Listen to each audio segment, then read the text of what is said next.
Un homme a été retrouvé la gorge tranchée en pleine rue, dans le quartier des Moulins à Nice. Les faits se sont produits dans la nuit du 24 au 25, mais peu après minuit. La victime âgée de 31 ans a été mortellement blessée à l'arme blanche. Malgré l'intervention rapide des secours, l'homme est décédé sur place, sous les yeux d'une vingtaine de personnes. Selon les premières constatations, aucune de ces personnes n'a témoigné. L'agresseur, lui, est toujours en fuite. Aucun suspect n'a pour l'instant été interpellé. Une enquête pour homicide a été ouverte.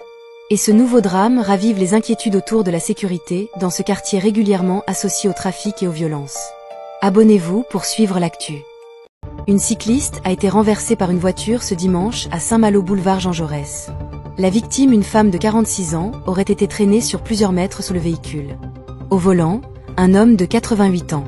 Selon les premières constatations, il ne l'aurait pas vue au moment de la manœuvre. La cycliste a été grièvement blessée et transportée en urgence à l'hôpital. Une enquête est en cours pour déterminer les circonstances exactes de l'accident. Pour suivre l'actualité sans filtre, abonne-toi et partage cette vidéo. Un corps démembré et partiellement cuisiné. C'est l'un des crimes les plus glaçants jamais jugés dans le Tarn. En février 2023, Georges Michael, 61 ans, disparaît à Brassac, une petite commune paisible. Célibataire discret, personne ne s'inquiète tout de suite. Mais des SMS étranges envoyés depuis son téléphone mettent la puce à l'oreille. La police remonte jusqu'à un couple vivant à proximité. Ce qu'ils découvrent est inimaginable. L'homme aurait été séquestré, tué puis découpé. Certains morceaux de son corps auraient été cuisinés avec des légumes et même de la javel. Le reste aurait été brûlé ou abandonné. Lors de leur audition, le couple évoque un soi-disant rituel de réincarnation. Un troisième homme, un faux soigneur, est aussi jugé pour avoir aidé à cacher le cadavre. Vol. Une chose est sûre, ce crime a marqué durablement les habitants de la région. Les 3 prévenus sont actuellement jugés aux assises. Le verdict est attendu d'ici la fin de la semaine.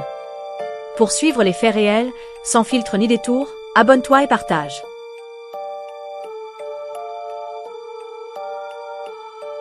Âgés de 16 et 17 ans, 2 mineurs ont été interpellés ce lundi à Toulouse avec près de 3 millions d'euros en liquide dans le coffre de leur voiture. Le contrôle s'est déroulé à 14h21, dans le quartier de la Faourette. Le véhicule, signalé volé depuis 2 jours à Paris, a immédiatement attiré l'attention des forces de l'ordre. Lors de la fouille, les policiers découvrent 2 sacs de sport contenant des liasses de billets, principalement des coupures de 50, 100 et 500 euros. Les 2 adolescents, connus des services de police, ont refusé de donner la moindre explication sur l'origine de l'argent. Le véhicule a été saisi. Une enquête a été confiée à la police judiciaire et à la brigade financière. Des vérifications sont en cours pour remonter la provenance des fonds et d'éventuels complices. Affaire à suivre. Pensez à vous abonner pour suivre les prochaines évolutions de l'enquête. Un macabre découverte ce matin à Paris, vers 5h42.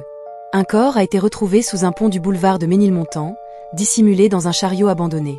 La victime, ligotée, bâillonnée et violemment battue, portait un costume de luxe et une montre estimée à plus de 9 000 euros. Dans sa poche, un badge d'accès fondu, comme passé au chalumeau. Aucun document d'identité retrouvé. Une BMW noire sans plaque a été vue quittant les lieux. Les enquêteurs parlent d'un assassinat ciblé et organisé. Affaire en cours. Abonnez-vous pour suivre l'enquête.